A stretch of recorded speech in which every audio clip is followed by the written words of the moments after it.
2400 साल पहले भारतवर्ष की इसी धरती पर चाणक्य ने घोषणा की थी कि जो राष्ट्र शास्त्र पढ़ना छोड़ देता है वो समाप्त हो जाता है। क्यों कहा था ऐसा चाणक्य ने? क्यों जरूरी है कागजों में छुपे अतीत को जानना? क्योंकि अतीत को जाने बिना भविष्य निर्माण की कोई संभावना है ही नहीं।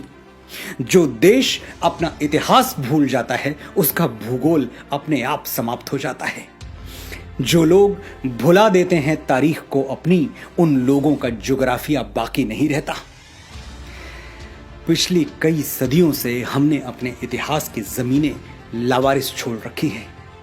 हम न उन जमीनों की ओर देखते हैं, न वहां जाते हैं, न परवाह करते हैं कि हमारे बाप दादा की जमीनों में कौन सी फसल बोई जा रही है और वो फसल कौन बो रहा है, किस नीयत से बो रहा है या फिर किस बदनीयती से बो रहा है। कहीं ऐसा तो नहीं कि हमारी उपेक्षा कुछ शैतानी ताकतों के लिए मुंह मांगी मुराद बन गई और उन्होंने गौतम और नानक के इस जमीन में कलंक के बीज बो दिए। बिल्कुल यही हुआ है। तभी तो हम इस हद तक ब्रेन वॉश्ड हो गए कि अचानक हमारी प्री प्राइमरी टेक्स्ट बुक में गा से गणेश हटा के गा से गधा लिख दिया गया और हमारे माथे पर बल तक नहीं पड़ा। हमारे घर तक आने वाली सड़कों के नाम भी किसी अकबर, हुमायूं, जहांगीर जैसे ग्लोरीफाइड डकैत के नाम पर रख दिए गए और हम रिबन काटते हुए मौका परस्त नेताओं को देखकर तालियां बजाते रहे। अचानक नैरेटिव बदल दिया गया। आदर्श राज्य कैसा होता है? जैसा अकबर का था। अच्छा, तो राम राज्य क्या था? वो आदर्श नहीं था। और अकबर के राज में हजारों किसानों को जजिया न देने के लिए फांसी पर टांग दिया गया था। ये आदर्श राज्य में होता है? ये तो हमें ढोल बजा के बताया गया कि अकबर ने जजिया माफ कर दिया था, लेकिन माफी से पहले जजिया का खूनी इतिहास हमें कभी नहीं पढ़ाया गया। और उसी अकबर ने वापस गैर मुसलमानों पर जजिया लाद दिया था, यह भी नहीं पढ़ाया गया। चित्तौड़गढ़ में 30,000 सिविलियंस को जिहाद के नाम पर काट डालने वाला आदर्श राजा था। आगरे के किले के सामने मीना बाजार लगवाने वाला जिल्ले इलाही था। जिल्ले इलाही यानी खुदा की परछाई। यह कौन सा खुदा है जिसकी परछाई इतनी काली है? मुझे अफसोस होता है जब मेरे कुछ मुसलमान भाई मुगलों और तुर्कों की तरफ उठने वाली उंगलियों को इस्लाम की तरफ उठने वाली उंगली मान लेते हैं और उसके खिलाफ हो जाते हैं। जागिए, आप अकबर के वंशज नहीं हैं। आपके पूर्वज वही हैं जो हिंदुओं के हैं। आपका इतिहास वही है जो हिंदुओं का है। और अकबर ने तो इस्लाम को जड़ से मिटा देने के लिए कोई कोशिश बाकी नहीं रखी। पढ़िए इतिहास, समझिए दीन इलाही को। आप जान जाएंगे कि अगर अकबर का बस चलता तो इस्लाम का नामो निशान तक बाकी नहीं रहता। अपने हीरोज और विलेंस जात पात से ऊपर उठकर चुनिए, जो इस महान देश की परंपरा है। रावण कौन था? एक ब्राह्मण था। भगवान ब्रह्मा की डायरेक्ट ब्लड लाइन में जन्मा था। लेकिन आपने किसी ब्राह्मण को रावण की स्तुति करते हुए देखा है? हम सिर्फ इसलिए रावण को हीरो बना दें कि वो हमारी जाति का था, इतना छोटा नहीं सोचते हम। रावण खलनायक था और हम रहती दुनिया तक दशहरे में उसका पुतला फूंकते रहेंगे। और हम ही नहीं, हर जागा हुआ समाज यही करता है। अपने नायक और खलनायक बड़ी सावधानी से चुनता है। हिंदुस्तान में एक बहुत बड़ा तबका महमूद गजनवी को हीरो मानता है। ये लुटेरा अफगानिस्तान के एक छोटे से गांव गजनी से आया था और भारत पर इसने बेतहाशा जुल्म ढाई। सोमनाथ का पवित्र मंदिर हमारी आंखों के सामने लूट लिया और हम खड़े देखते रह गए। तो होना तो यह चाहिए था कि अफगानिस्तान गजनी को शूरवीर मानता और उसके नाम पर मॉन्यूमेंट्स बनवाता। लेकिन सच यह है कि अफगानिस्तान के इतिहास में गजनी की कोई जगह है ही नहीं। उसका जिक्र तक बड़ी मुश्किल से मिलता है। अफगानिस्तान के मुसलमानों ने हिंदुओं का मंदिर लूटने वाली अपनी इस नालायक औलाद को डिसोन कर दिया, अपनी ऐतिहासिक जायदाद से बेदखल कर दिया। और दूसरी तरफ इतिहास में जगह किसको दी? कनिष्क को, जो कि कुश डायनेस्टी में जन्मा भारतवर्ष का एक महान बौद्ध राजा था। अफगानिस्तान में कनिष्क के नाम पर होटल्स हैं, इमारतें हैं, जबकि वो मुस्लिम देश है। लेकिन यही तो बात है कि हीरोज चुनते हुए हिंदू, मुसलमान, बौद्ध और क्रिश्चियन नहीं देखा जाता, बस चरित्र देखा जाता है, बशर्ते हमारे पास इतनी तटस्थ, इतनी न्यूट्रल आंखें हों। अफगानिस्तान ने अपनी पूजा पद्धति बदली, अपनी संस्कृति नहीं बदली। वो भारत के पूर्वजों को आज भी अपना पूर्वज मानते हैं और इससे सिद्ध होता है कि धर्मांतरण के साथ राष्ट्रांतरण होना जरूरी नहीं है। एक और इस्लामिक देश है इंडोनेशिया, जहां 87% 87% मुसलमान हैं, लेकिन वहां रामलीला ऐसी धूमधाम से होती है कि देखने वाले देखते रह जाएं। इंडोनेशियंस भी राम को अपना पूर्वज मानते हैं। उन्हें इस बात से कोई फर्क नहीं पड़ता कि उनके घरों में रामचरितमानस की जगह कुरान रखा हुआ है।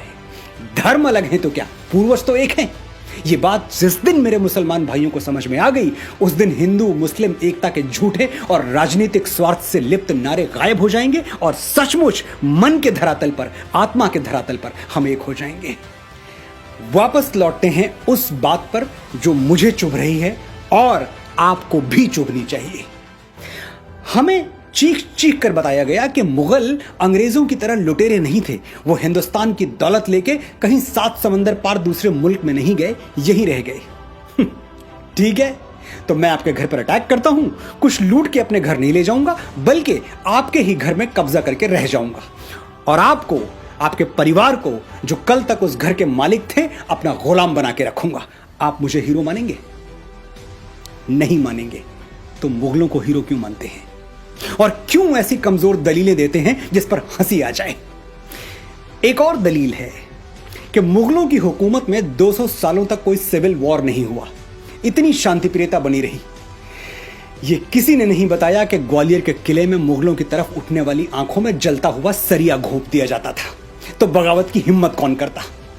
और ग्वालियर कोई अकेला किला नहीं है। मुगलों के शासन में ऐसे हजारों कंसंट्रेशन कैंप्स थे जो हिटलर के कैंप्स को शर्मिंदा कर दें।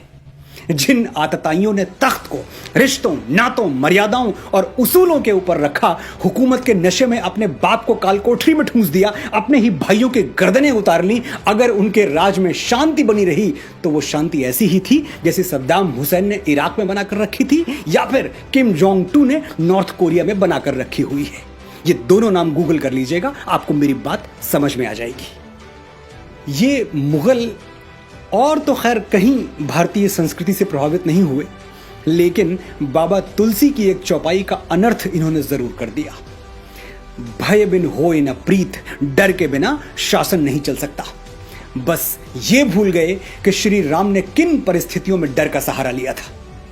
जब समुद्र हजारों विनतियों के बावजूद उन्हें लंका जाने के लिए, अपनी प्राण प्रिया सीता को रावण के चंगुल से छुड़ाने के लिए रास्ता नहीं दे रहा था, तब राम विवश हो गए थे बल प्रयोग के लिए।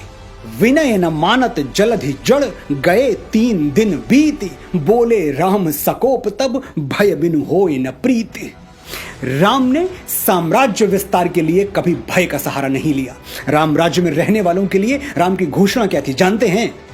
राम राज्यवासी त्वम प्रोच्चरस्व ते सिरम, न्यायार्थम युद्धस्व सर्वेषु समम कर, परिपालय दुर्बलम विधि धर्मम वरम, प्रोच्चरस्व ते सिरम, राम राज्यवासी त्वम। You live in Ram's kingdom, hold your head high, fight for justice, treat all as equal, protect the weak, know that dharma is above all। Sir उठा के जियो, निर्भय होके जियो, ये राम राज्य है। ऐसे राज्य की तुलना अकबरी कुशासन से हंसी आती है। हम सदियों से इस बात पर खुश होते आ रहे हैं कि शेर शाह सूरी ने दुनिया की सबसे लंबी सड़क बनवा दी, लेकिन श्री राम ने समुद्र पर, पानी पर पुल बना दिया। इसके लिए हम सैटेलाइट इमेजेस मांगते हैं, वरना विश्वास ही नहीं करेंगे। महाराणा प्रताप ने हल्दी घाटी का युद्ध हारा नहीं, यह सिद्ध करने में उस महान मेवाड़ी वीर की आत्मा को 450 साल लग गए। उस दिन हल्दी घाटी में वो राजपूत कुलद्रोही मान सिंह तो महाराणा को नहीं हरा पाया, लेकिन हमारे अविश्वास ने हरा दिया। और महाराणा कोई अकेले नहीं है। पता नहीं अपने कितने वीरों को हमने गुमनामी की अंधी सुरंग में एड़ियां रगड़ के मर जाने दिया और उन जालिमों को झुक के सलाम बजाते रहे जिनके दुष्कर्मों से भारत मां आज भी खून के आंसू रो रही है। समय आ गया है कि हम अपने गिरेबान में झांक कर देखें। जयचंद के नाम पर हम थूकते हैं, लेकिन एक पल के लिए ठहर के सोचिए, कहीं जाने अनजाने हम भी अपनी संस्कृति और सभ्यता के जयचंद तो नहीं बन रहे, उससे छल तो नहीं कर रहे। मैं प्रेम के मीठे गीत लिखने वाला एक साधारण सा लेखक हूं।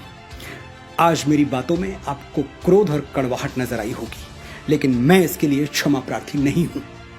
मेरा ये क्रोध अगर करंट बनकर आपको नींद से जगा दे तो मैं इस क्रोध का आभारी रहूंगा। मुझे खुद जागने में कई बरस लग गए, आप इतना लंबा समय ना लें।